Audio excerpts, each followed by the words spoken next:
Here's how the 10-year rule works. You have 10 years from the end of the year that someone died to take all the money out of the IRA. For example, let's say your mom passed away in July 2025. You'd have 10 years from the end of 2025 to take all the money out of the account. So December 31st, 2035, the IRA needs to have a zero account balance. Additionally, if the person that you inherited the IRA from was taking required minimum distributions, you also need to take them as well.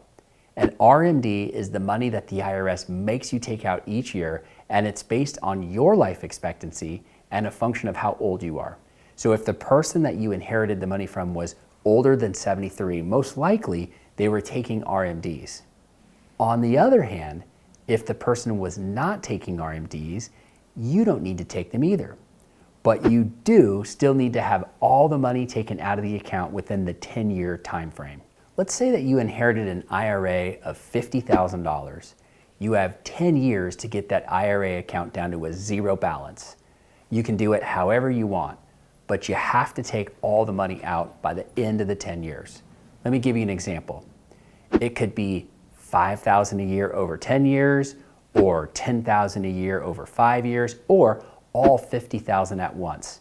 Again, this is only for the person who was not taking their RMDs when they died. But keep in mind that inheriting a Roth IRA doesn't require you to do RMDs at all, but you still have to drain the account in the 10-year time frame, but you don't have to do annual RMDs. So the best strategy for inheriting a Roth is to invest it for growth, let it grow, and then take it all out at the end of the 10th year, and the distribution will be completely tax-free. And that's why we coach our clients to do Roth conversions in the gap years. For a great video on that, check out this link here. Most of us won't be inheriting a Roth IRA, and if you do, it'll be small. It's more common to inherit a traditional IRA, which makes it important to have a distribution strategy to keep the tax bill as low as possible. Because if you don't manage the distributions well, you could end up with a large distribution that needs to come out in the 10th year, resulting in a huge tax bill to Uncle Sam. In the example I gave earlier, let's say you were taking out $5,000 a year for 10 years and the account was growing.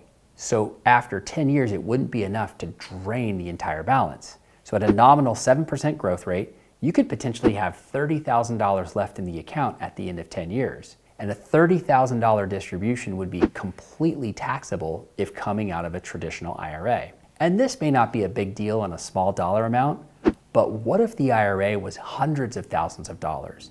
You could be sitting on a ticking tax time bomb, and Uncle Sam is licking his chops because after factoring in state and federal taxes, you could be losing up to 50% of that money. Because the stakes are so high, you need a strategy on how to manage the distributions within the 10-year rule to keep your overall tax bill as low as possible. If you're thinking, well, I'll just ask my tax guy. Unfortunately, most CPAs are looking in the rearview mirror. They take a look at what happened last year and they tell you how much that you need to pay in taxes as a result.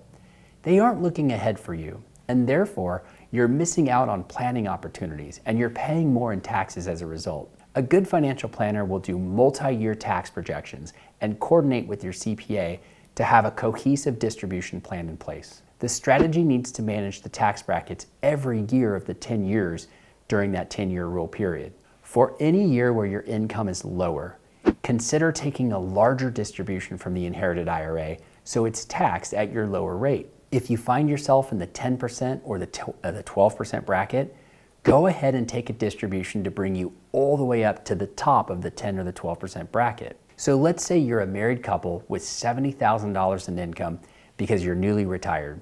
Go ahead and take a $26,000 distribution to keep yourself in the 12% bracket, which is under the $96,950 amount at the 12%. That way you're only paying 12% taxes on the $26,000 distribution. This is a good strategy right now because the Tax Cuts and Jobs Act, which was set to expire, just got prolonged. Eventually, when it does expire, tax rates are going back to where they were in 2017. And I, for one, believe that Congress won't stop there. They're going to jack up taxes even higher in order to pay for the federal deficit, which is spiraling out of control, giving higher interest rates that we have today. If you're retired, something else you have to consider is your own RMDs, because if you're getting a double whammy of your own RMDs combined with RMDs on your inherited IRA, you could be looking at a huge tax bill that you just can't dodge.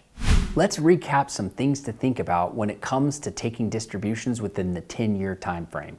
If the person you inherited the IRA from was taking RMDs, you need to take them too, and the account needs to be drained after 10 years. If they weren't taking RMDs, you don't need to take them either, but the account still needs to have a zero balance 10 years from the end of the year that the person died. And don't mess this up because the penalty can be quite severe, 25% of the missed distribution. So what are some strategies you can use to manage your IRA distributions wisely and keep your tax bill lower? The first one is consider delaying Social Security while you're taking the RMDs.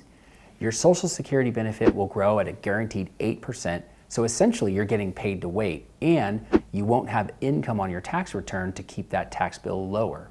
You also want to manage your tax brackets wisely. Take larger distributions during your lower income tax years. If you find yourself in the 10% or the 12% bracket, take a distribution out all the way to the top of the 12% bracket. And for some of you, you may want to consider taking distributions all the way to the top of the 22 or the 24% bracket, depending on where your tax projection says you're going to be in 10 years, 20 years, and even 30 years from now. In other words, you may look back and go, boy, 22 and 24% was a deal. And if you're working now and you're in your higher income years, consider taking the minimum out now and then increasing those distributions as soon as you retire and drop into a lower bracket. As you can see, this can get quite complex rather quickly. Most CPAs aren't equipped or simply don't want to do tax projections. And a lot of advisors just aren't very good. Here at Seaside, we do tax projections for decades with our clients to help them consider all the best strategies to keep their money and build generational wealth. If thinking about the tax bill you may be facing is giving you anxiety, get in touch with us. We have a team of people who love helping clients create peace around the issue of money. And if you like content such as this, be sure to like the video, subscribe, and share this with someone who you think can benefit. Word of mouth really helps our channel grow. See you on the next one.